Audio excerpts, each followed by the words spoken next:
In the vast theater of global power, nations rise and fall like tides upon the ocean.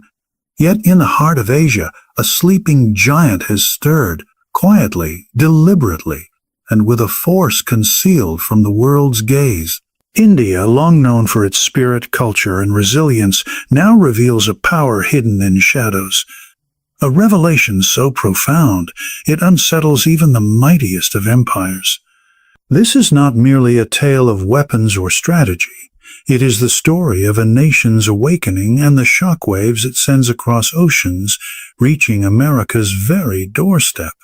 The silent rise of India's nuclear capability begins not with a roar, but with the stillness of intention, with a quiet determination embedded deep within the consciousness of a nation that has endured centuries of challenge and conquest.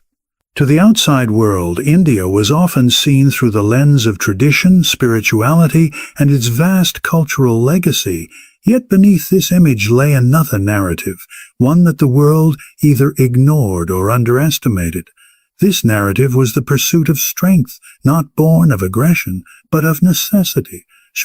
For decades, India carried the weight of regional instability, surrounded by nuclear neighbors and great power politics pressing in from every side. In such an environment, silence became a shield, secrecy became a weapon, and patience became the most valuable resource of all. In laboratories hidden away from the glare of global eyes, in desert sands where silence stretched to the horizon, scientists and strategists worked relentlessly, not for applause, not for recognition, but for survival and respect. Each test, each calculation, each guarded conversation was a step toward creating something that could change the balance of power forever. Yet the beauty of India's rise lay not in declarations or threats, but in its subtlety. Where others boasted, India observed. Where others displayed, India concealed. It was this very restraint that amplified the shock when the truth finally emerged. The world has always been fascinated by the idea of power, but true power often grows in silence, like roots beneath the earth, unseen yet unrelenting. India's nuclear capability was precisely that, rooted deeply in determination, watered by sacrifice, and shielded from the storms of global scrutiny. The silence was not a weakness, but a strategy. Each passing year without disclosure allowed knowledge to deepen, technologies to refine, and strategies to mature until the quiet rise became impossible to ignore.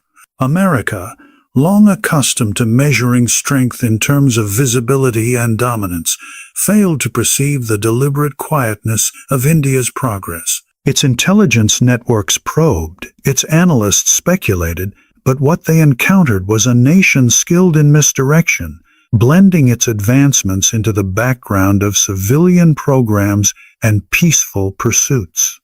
This was not the rise of a reckless power, but of one that understood the value of timing, the importance of restraint, and the impact of revelation when the world least expected it. Consider the patience it takes for a nation to build silently while enduring pressure from adversaries and scrutiny from allies alike. India's scientists, policymakers, and military minds formed a symphony of discretion, where each note was played with precision, and the harmony was silence itself. This rise was not accompanied by grand speeches or parades, but by the quiet hum of machinery and hidden facilities, the meticulous scribbling of equations on chalkboards, and the tireless nights of men and women who knew their work was shaping history, even if the world would not see it until much later. The true shock for America was not merely in the discovery of India's nuclear capability, but in the realization that it had been built under their gaze, yet beyond their grasp. A nation underestimated, often spoken of in terms of poverty or potential rather than power, had crafted a legacy of resilience that could not be ignored. The silence was not simply a cloak, it was a statement. It declared that India needed no validation, no external applause, and no approval to rise. It needed only its own will, and that will was unbreakable. Like the tectonic plates shifting unseen beneath the earth until the tremor is felt, India's nuclear progress was an invisible force waiting for its moment to be recognized. Each underground test, each quiet success, was a reminder that silence is not emptiness, but the most profound kind of preparation. To rise without spectacle, to advance without warning, is to create not only power, but shock. For shock is born when the expected is overturned and the underestimated becomes undeniable.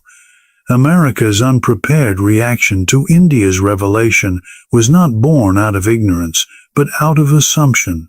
For decades, the United States had viewed the global nuclear landscape as a stage dominated by a few central players, its own towering arsenal, the long shadow of Russia, and the unpredictable ambitions of nations like China and North Korea. Within this carefully constructed worldview, India was often placed in a category of regional importance, significant but never threatening to the established order of power. The revelation of India's hidden nuclear strength tore through that assumption like lightning through a calm sky, leaving shockwaves that reached the highest offices of Washington. In the halls of American intelligence, countless files had been written on India's technological pursuits, its scientific community, its ambitions for energy, and its regional concerns. Yet, for all the documentation, the interpretation was narrow. India's progress was often dismissed as slow, cautious, or limited in scope.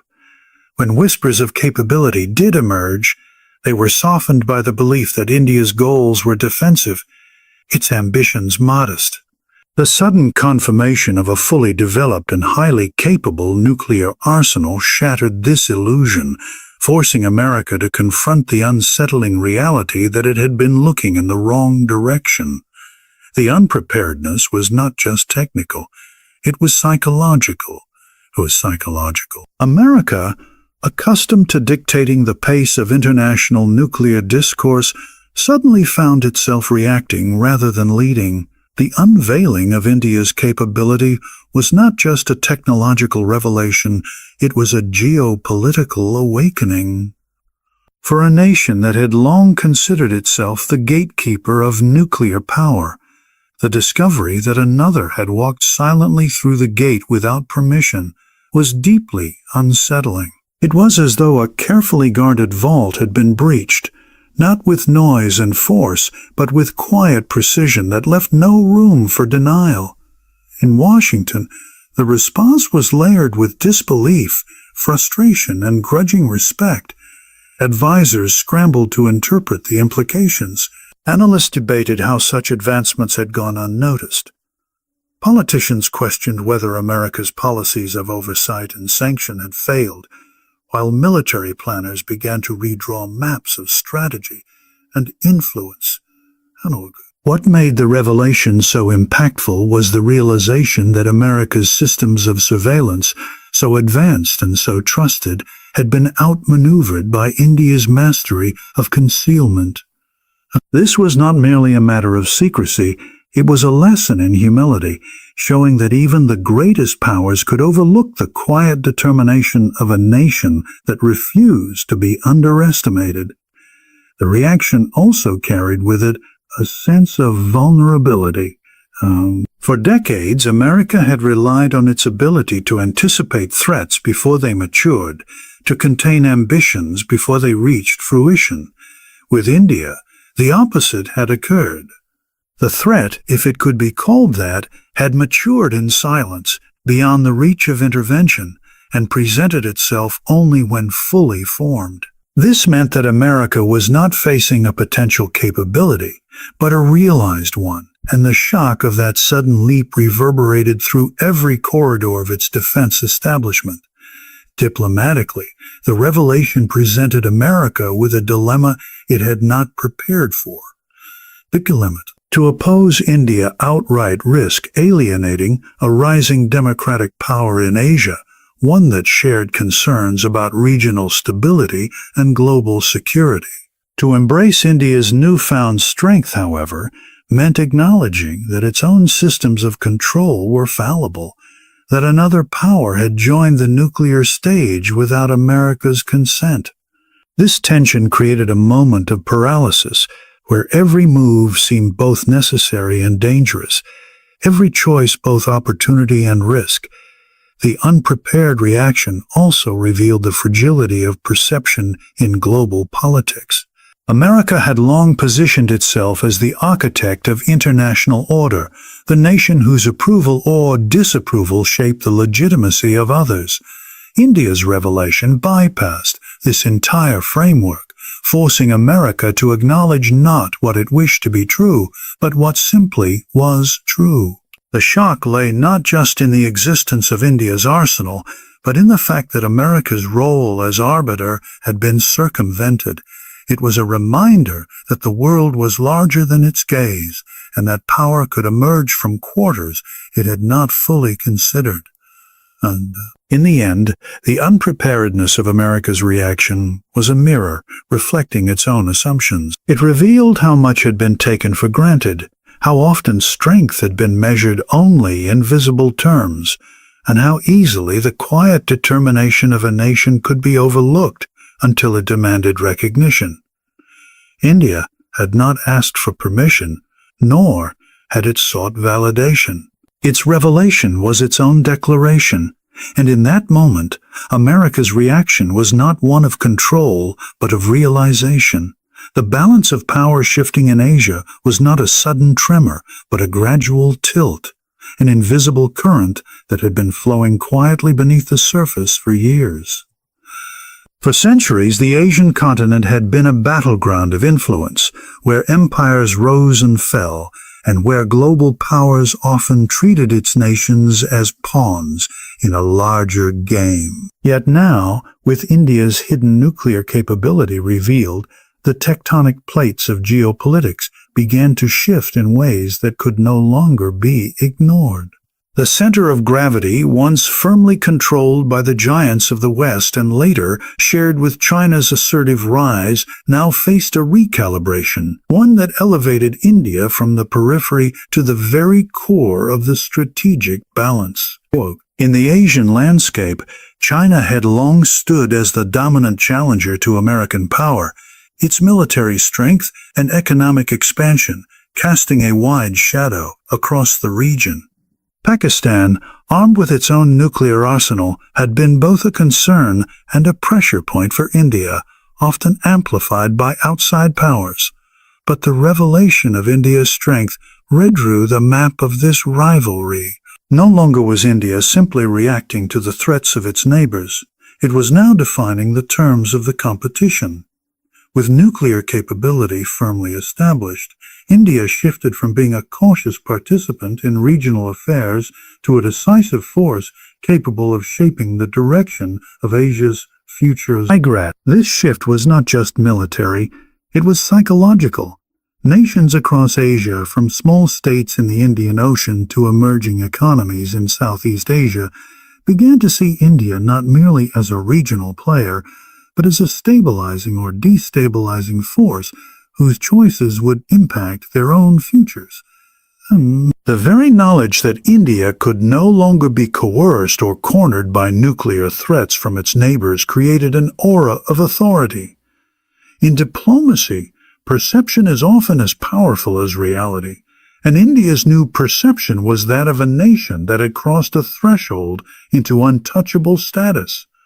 This perception alone began altering alliances, partnerships, and strategies throughout the region. For America, which had long relied on a balance where China and its allies could be contained through careful engagement, the rise of India introduced a new dimension. Suddenly, the United States was forced to consider India not just as a partner of convenience, but as a pivotal actor whose choices could either support or disrupt American interests in the region. The balance of power was no longer a binary contest between the United States and China, but a triangular dynamic with India as the third point, silent, strategic, and unpredictable. Such a shift complicated existing policies, but it also opened opportunities, for in India's rise lay the potential to counterbalance China in ways America itself could not achieve alone. China, too, felt the weight of this transformation. Accustomed to viewing itself as Asia's undisputed powerhouse, its perception of India had often been tinted by condescension, seeing its neighbor as divided by domestic challenges and distracted by development needs. The revelation of nuclear strength shattered that comfort, forcing Beijing to confront the reality of a peer competitor rising to its west. Every calculation, from border disputes to influence in the Indian Ocean, now had to be reconsidered under the shadow of India's newfound deterrence. Where once China could apply pressure, now it would need to tread carefully, for the balance of risk had changed dramatically. Pakistan, perhaps the most directly affected, experienced the shift as an existential shock. Its long-held belief in nuclear parity with India, a fragile balance that provided it with strategic confidence, was suddenly undermined. The quiet sophistication and concealment of India's progress suggested not only superiority, but unpredictability. For a nation whose identity and strategy were built around countering India, this revelation struck at the heart of its security doctrine. The balance of power was no longer a delicate equilibrium. It was tilted, and with that tilt came uncertainty that rippled through military and political circles in Islamabad. Even nations far removed from direct confrontation felt the shift. Japan, Vietnam, and other Asian states facing China's assertiveness saw in India's rise a potential partner, a counterweight that could help preserve their autonomy. The Gulf states, reliant on energy. What made this shift so profound was that it could not be reversed. The revelation of India's strength marked a permanent change in the calculus of Asia, a line that once crossed could never be undone. The balance of power, long fragile and often manipulated by external actors, had been recalibrated from within, by a nation whose rise was self-determined. The shock to America was significant, but the deeper tremors spread through Asia itself, where every nation now had to account for India's presence not as a possibility, but as an undeniable force at the heart of the continent. India's mastery of secrecy and precision was not an accident of circumstance, but the deliberate outcome of discipline, strategy, and an unwavering commitment to protect its ambitions from prying eyes. In an era where surveillance satellites circled the skies, where intelligence agencies dissected every movement of men and machines, India managed to shield its most vital project from the relentless gaze of global power. This was not the work of one generation alone, but a continuum of determination, passed down from leaders to scientists, from policymakers to military planners, each understanding that the nation's security depended not only on strength, but on the art of concealment. Secrecy was cultivated like a craft. Facilities were placed in remote deserts, laboratories concealed behind innocuous names, and activities disguised under the veil of civilian programs. Scientists who carried the burden of knowledge worked in silence, often cut off from the recognition they deserved, their achievements hidden even from their own families. What emerged was a culture of quiet excellence, where every breakthrough was celebrated not with fanfare, but with greater discretion. This secrecy was not born of fear, but of foresight. India understood that premature revelation would invite external pressure, sanctions, and attempts to halt its progress. To reveal too soon would be to risk everything, and so silence became the shield behind which precision could flourish. Precision itself was the natural companion of secrecy. To work in the shadows required eliminating error, for even the smallest mistake could draw attention. Each calculation was checked and rechecked, each experiment conducted with the utmost care, each advancement folded seamlessly into the rhythm of a program designed to leave no trace for outsiders to detect. The result was not just technological success, but the creation of a system where discipline was paramount, and where the pursuit of accuracy became second nature to every individual involved. The precision was not only in the machines and designs, but in the very manner in which information was handled, compartmentalized, and shared only with those who absolutely needed to know. America, with all its vast intelligence networks, satellites, and diplomatic channels, failed to penetrate this wall of silence. Reports filtered in, suspicions surfaced, and whispers circulated in Washington, but each time the picture remained incomplete. What they could not see was the careful choreography behind India's concealment. Decoys were used, civilian energy projects doubled as veils, and testing schedules were masked with layers of misdirection. India's planners played a long game, one that anticipated the very questions America would ask and provided answers that led them astray. This was secrecy not as avoidance, but as strategy, where every move was designed to maintain control of perception. The brilliance of India's mastery lay also in its patience. In a world obsessed with speed and display, India chose delay and restraint. Projects were stretched not because of incompetence, but because the timing of revelation was as important as the achievement itself. To complete a weapon in secret was one thing, but to unveil it only when the moment was right was another, more powerful act. This patience allowed India to control the narrative, to choose the moment when silence would give way to shock, and when precision would be revealed as power. Even within the nation itself, secrecy was a delicate balance. Politicians, military leaders, and scientists had to cooperate without allowing ambition or rivalry to compromise the mission. This required discipline on a scale rarely seen in large bureaucracies where leaks are common and pride often demands recognition. Yet in India's case, personal ambition bowed before national necessity. Those who worked in silence did so, knowing their names might never be remembered, but their sacrifices would shape the destiny of 1 billion people.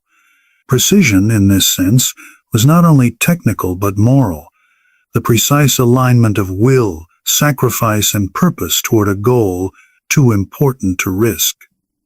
For America, the eventual realization of India's mastery was deeply unsettling.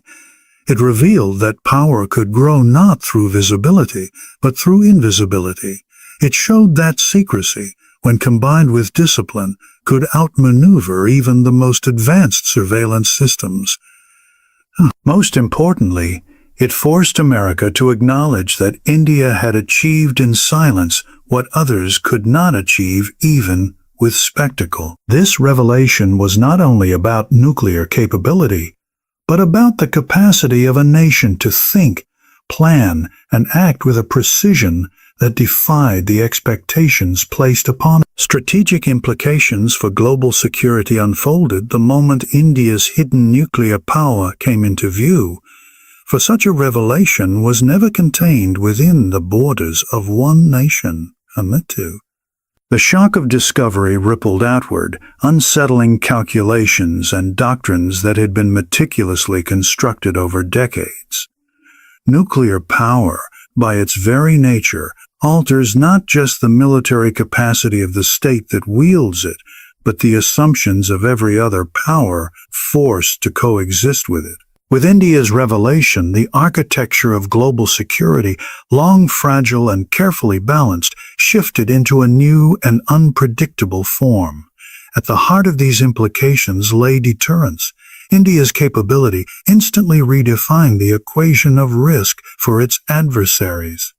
to its adversaries. Pakistan, long reliant on its own nuclear arsenal as a shield against India's conventional superiority, was forced to confront the reality that its sense of balance was an illusion. The sophistication and hidden depth of India's program suggested not equality but asymmetry, and with that realization came instability. A cornered adversary, unsure of its standing, often behaves with greater recklessness, and this unpredictability injected volatility into a region already fraught with tension. The doctrine of deterrence, once thought to stabilize South Asia, now risked producing the very instability it was meant to prevent. China, too, faced new calculations.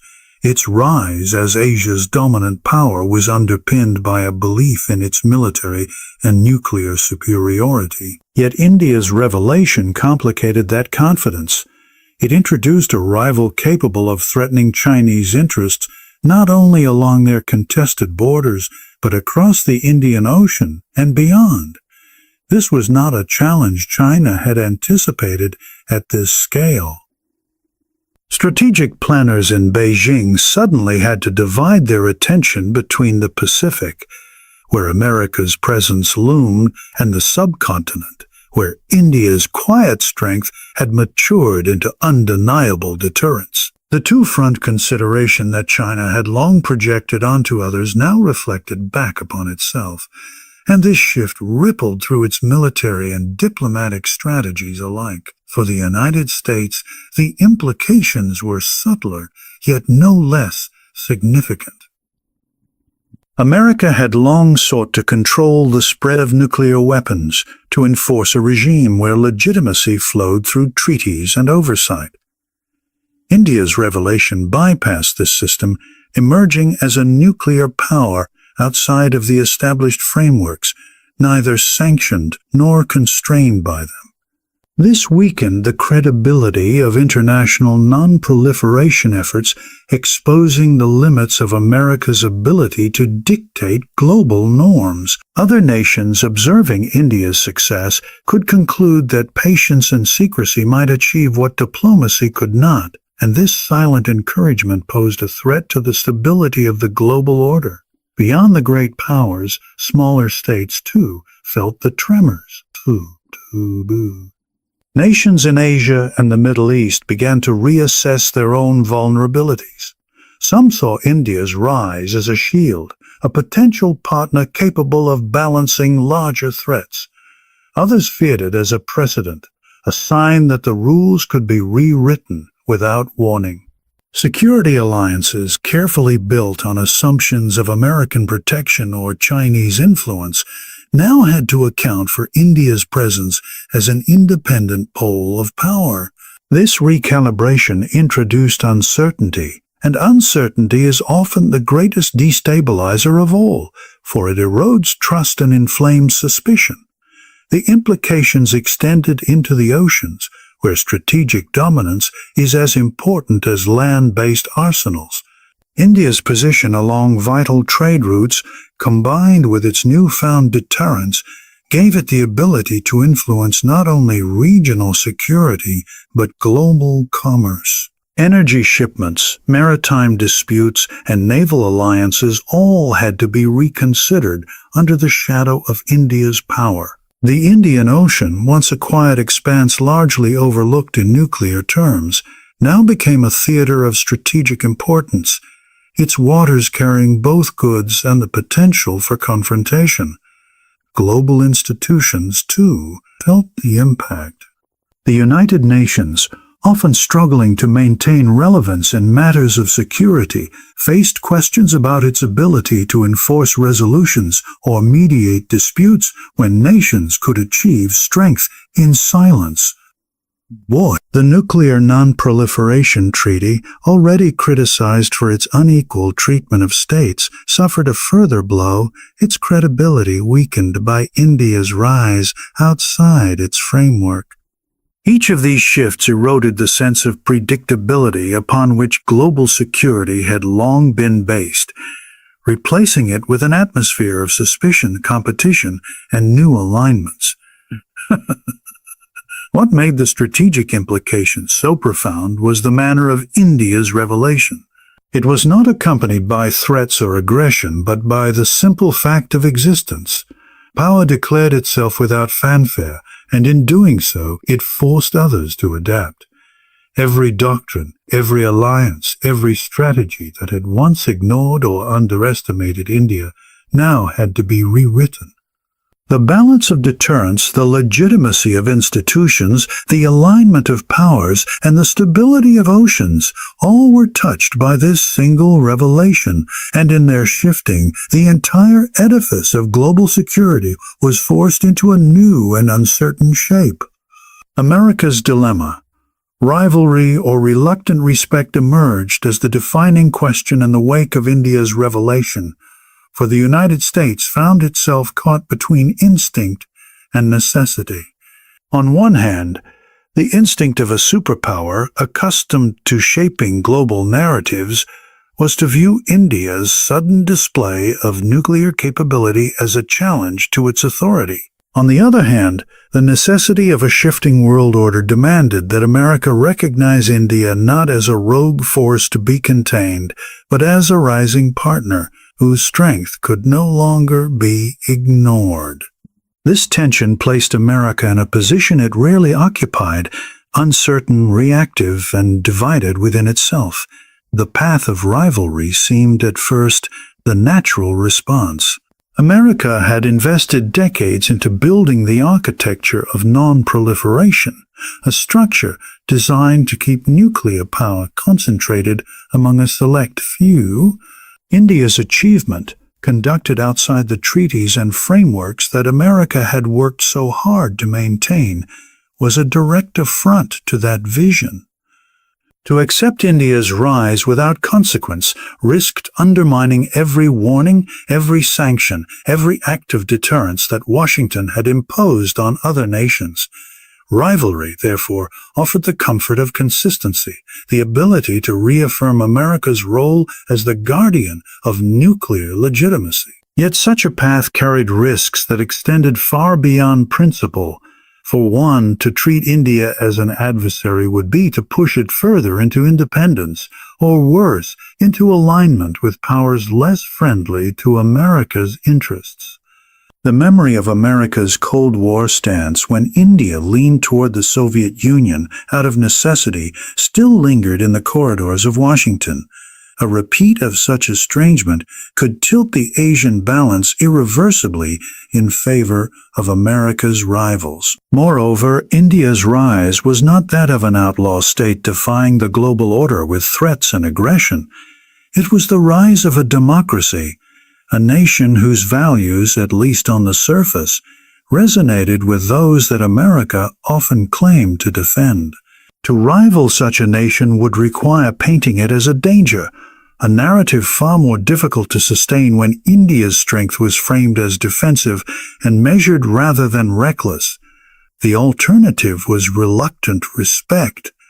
To respect India's power meant acknowledging the failure of oversight, the inadequacy of America's ability to dictate the course of other nations. It meant admitting that strength could emerge outside of the frameworks it had established, and that control was no longer absolute. Respect, however reluctant, also opened doors to opportunity. A strong India could serve as a counterweight to China, whose rise had become America's central strategic concern. Partnership with India, however uneasy, could offer advantages in a region where America's influence was increasingly contested. To embrace this path would be to swallow pride in exchange for pragmatism, to shift from opposition to cooperation, and to weave India's power into the broader fabric of shared interests. Inside Washington, these two paths collided in debates that stretched from think tanks to the Oval Office. Military advisors warned of the dangers of ignoring India's growing arsenal, of the risks posed by a power outside of America's direct influence. Diplomats, meanwhile, argued for engagement, emphasizing that alienating India would achieve nothing and that cooperation, even if imperfect, could yield strategic dividends. Politicians weighed the domestic optics of either choice, calculating how the American public would react to a stance that was either confrontational or conciliatory. The dilemma was not merely strategic, it was existential, a test of how America defined its role in a world where its dominance was no longer uncontested. The world watched closely, for America's response would set the tone for others. If rivalry prevailed, it could trigger a cascade of confrontations, sanctions, and counter-alliances, hardening divisions across Asia and beyond. If respect emerged, however reluctantly, it could reshape the global order by recognizing India as a legitimate pillar of power, altering the way nations aligned themselves in the decades to come. In either case, the dilemma revealed more about America than about India. It exposed the limits of a superpower's control, the fragility of its assumptions, and the uncomfortable truth that the world was no longer shaped by its will alone. What gave the dilemma its sharpest edge was time. America could not delay its choice indefinitely. Every day of hesitation allowed India to consolidate its position, to build alliances, and to project its newfound status with greater confidence. The longer Washington debated, the more the balance tilted toward acceptance, for power once revealed could not be erased, and the act of recognition often followed inevitability. Thus, America's dilemma was not only about rivalry or respect, but about whether it would lead events or follow them, whether it would cling to a fading order or adapt to a new one, in which India stood as an undeniable force. The psychological shock of an underestimated nation reverberated across the world the moment India's hidden nuclear strength was revealed. For power is not only measured in weapons and strategies, but in the stories nations tell about each other. For decades, India had been cast in a narrative of contrast, an ancient civilization rich in culture but struggling with poverty, a democracy alive with voices but burdened by chaos, a nation with promise but always portrayed as just short of realization. This lens of underestimation shaped how the West, and particularly America, viewed India. To see such a nation suddenly emerge with a capability so sophisticated, so concealed, and so decisive was not simply a military revelation. It was a psychological upheaval that shattered long-held assumptions. Underestimation had been a tool of comfort. For America and other powers to believe that India was incapable of developing such strength in silence was to believe in their own superiority, their ability to monitor, predict, and control the world's trajectory. The shock, therefore, was not just at India's achievement, but at the failure of their perception. It was the realization that a nation they had quietly patronized had, without their approval or recognition, joined the highest ranks of global power. The psychological impact of such a moment cannot be understated, for it undermines confidence not only in how India was seen, but in how the world itself was understood. The revelation cut deeply into the pride of intelligence agencies and defense establishments that had built their reputations on anticipating threats before they matured. To discover that India's power had matured in silence forced them to question the reliability of their methods, the strength of their assumptions, and the arrogance of their certainty. This was more than embarrassment. It was disorientation. If India, underestimated and overlooked, could achieve such secrecy and precision, what else might be unfolding unseen? The question spread unease far beyond South Asia, casting doubt on the very frameworks used to understand global security. For the American psyche, the shock carried layers of contradiction. On one hand, admiration for India's discipline and determination stirred a reluctant respect. On the other, a sense of betrayal lingered, as if a partner had acted in secret, revealing a side that America had never fully acknowledged. The underestimation had allowed comfort, the comfort of believing in a predictable India. That comfort was gone, replaced by the unsettling awareness of a nation that had grown beyond the limits imposed upon it by foreign perception. Psychological shifts were not limited to America alone. Within Asia, neighbors accustomed to viewing India through a lens of superiority or rivalry were forced to reconsider their own positions. For China, the shock lay in the collapse of condescension, the sudden realization that India was not a secondary power trailing behind, but a peer competitor capable of matching strength in unexpected ways. For Pakistan, the psychological blow was even sharper. Its identity, deeply tied to the notion of parity with India, was fractured by the revelation that India had leapt ahead in ways it could neither match nor predict. Shock here was not abstract. It was visceral, striking at the core of national pride and security. Even within India itself, the psychological dimensions were profound. For a people long accustomed to hearing their nation underestimated, the revelation became a moment of silent vindication. It was not triumph shouted from rooftops, but a quiet satisfaction that discipline and patience had prevailed over doubt and dismissal. The psychological transformation within India was one of confidence, a newfound belief that the world could no longer overlook its strength, that the story of underestimation had been rewritten by its own hands. The broader world, too, absorbed the shock in subtle but lasting ways. Allies who had long depended on American oversight realized that the global order was not as tightly controlled as they believed. Rivals who had dismissed India as distracted or divided were forced to rethink their calculations. And ordinary people across nations were reminded that power often hides in silence, that the underestimated may one day alter the course of history. In this sense, the shock was not confined to governments or militaries, but entered the realm of collective consciousness, reshaping how India was perceived by millions who had never considered it a central force on the global stage. The power of psychological shock lies in its permanence. Once assumptions are broken, they cannot easily be rebuilt. The image of India as an underestimated nation was shattered forever, replaced by the enduring memory of a country that revealed its strength on its own terms, in its own time, and in a manner that no one had foreseen. That memory lingers, shaping every future calculation, every negotiation, every alliance, for the mind does not forget the moment it realized it had been wrong.